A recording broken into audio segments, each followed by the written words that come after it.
Hey, I'm Jason Hammond, and today I want to walk you through regrouting a tile floor. Not the whole job, but the teaser version. Enough that you can decide whether this is a Saturday in your bathroom or whether the whole floor needs to come out. Here's the scene. The grout in your bathroom or kitchen is cracked, chunks are missing, or it's stained a color no cleaner has been able to touch in 3 years. Grout is the weak link. It cracks, it separates, it lets water past itself to the subfloor. Is this a cleaning problem or a regrouting problem? Before you buy anything, diagnose. Crouch down and look close. Stained but intact grout is a cleaning and reseal job.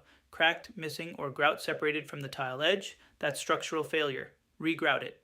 And if the grout is pulling away around a specific tile, check that tile for a hairline crack because you'll want to swap it while you're already in there. Now, here's what the job actually looks like. You vacuum the floor. You take an oscillating multi-tool with a grout removal blade and you cut along every joint down to 2/3 of the grout's depth.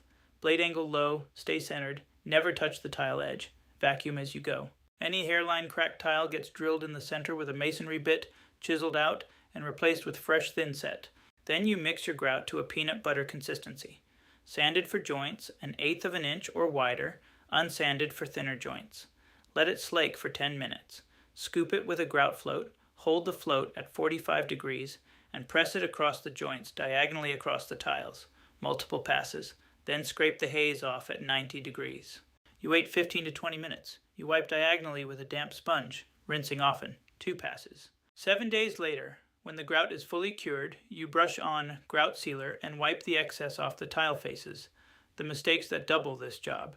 Slipping the grout blade and chipping the tile, mixing the grout too wet, which weakens it, sponging too early or too wet, which pulls grout back out of the joint, skipping the 7-day cure before the sealer, and using regular grout where you should be using caulk. And one more thing, grout is rigid, corners move.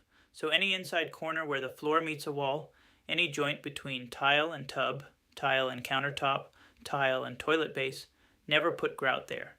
Use 100% silicone caulk in a matching color. Rigid grout in a moving joint cracks within a year and lets water in. If you pull grout up and the subfloor under it is soft or black, stop. That's a waterproofing and rot job before it's a grout job.